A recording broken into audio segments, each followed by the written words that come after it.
Hi friends, வணக்கம். எல்லோரும் எப்படி இருக்கீங்க? முன்னாடி பார்த்தீங்களா, இதுதான் ஃப்ரான்ஸோட சிச்சுவேஷன். இப்போ ரொம்பவே முடியல. வேலை இடத்துல உட்காந்து நீங்கள் சாப்பிட முடியல. ஸோ காருக்கு வந்தாச்சு. ஸோ காரில் சாப்பிட்டுட்டு ஒரு சின்ன விஷயத்த உங்களோட ஷேர் பண்ணிக்கலாமே அப்படின்னு தான்.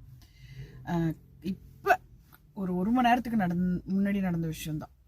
நம்ம எப்போதுமே என்னன்னா, கணவன் மனைவியாக இருக்கட்டும், லவ்வர்ஸாக இருக்கட்டும், எப்போவுமே வந்து நம்மளோட அன்பையும் சரி, நம்மளோட பிரச்சனைகளையும் சரி,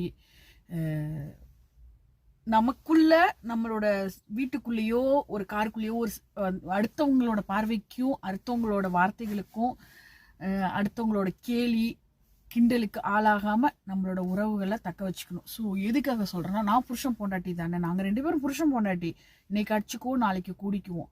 ஸோ அது உண்மை இல்லைன்னா சொல்லல. ஆனால் அதே நேரம் உங்களோட பிரச்சனைகளை ஒரு நடு ரோட்ல 4 பேருக்கு மத்தியில நீங்க செய்யும் பொழுது ஒவ்வொருத்தவங்களோட பார்வையும் உங்க மேல இருக்கும். அந்த நேரத்துல வந்து அது வந்து நமக்கு வந்து அது நீங்க நல்லதுன்னு நினைக்கிறவங்க ஓகே, அது என் புருஷனோட பிரச்சனை, நாங்க அடிச்சுக்குவோம் குடிக்குவோம்னு நினைக்கிறவங்க எனக்கு விட்டுட்டு போயிட்டே இருங்க. பட் ஆனா என்னோட சின்ன ஒப்பீனியன், ஒரு நல்ல ஒரு அந்யோன்யமா ஒரு கப்பிள்ஸ் தான் ஒன்று கடைக்குள்ள வராங்க, என்ட்ரன்ஸ் ஆகுறாங்க, அவங்க நல்ல ஷாப்பிங் பண்றாங்க, கிட்டத்தட்ட ஒரு 200 ஈரோக்கு கிட்டத்தட்ட ஷாப்பிங் பண்றாங்க.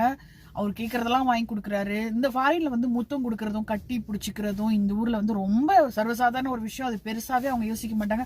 ஸோ இந்த மாதிரி விஷயங்கள் எல்லாமே நடக்குது. நானும் என்னோட வேலை செய்யறவங்களும் அதை கவனிச்சுக்கிட்டு தான் இருக்கோம்.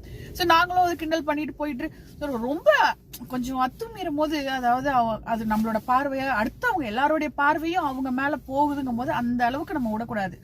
ஸோ நம்மளோட என்ன ஒரு உணர்வுகளையும் என்ன ஒரு பிரச்சனையும் சரி 4 செவத்துக்குள்ள வச்சுக்கணும்.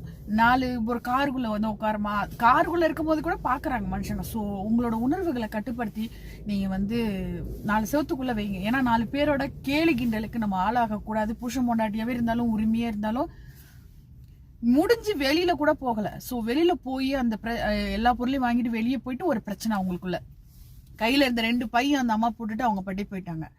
இது வந்து எதுக்கு சொல்ல வரேன்னா, நம்ம அந்யோன்யமா இருந்தா நம்மளோட அடுத்தவங்களை கண்டுபடுறதுன்னு ஒரு விஷயம் இருக்கு தெரியுமா? அதெல்லாம் சும்மா கிடையாது, உண்மை இருக்கு. ஒரு விஷயம் இப்ப நாங்களே கண்ணை போட்டிருக்கலாம், இவ்வளவு அந்யோன்யமா இருப்பேன், என் மனசு கூட எரிஞ்சிருக்கலாம், ஐயோ நம்மளாலாம் இப்படி இருக்க முடியலையேன்னு சொல்லிட்டு என் வயிறு கூட எரிஞ்சிருக்கும். ஸோ சொல்ல முடியாது, உண்மை அதுதான் இருக்கும். ஸோ அதோட விளைவு அவங்களுக்குள்ள ஒரு சண்டை.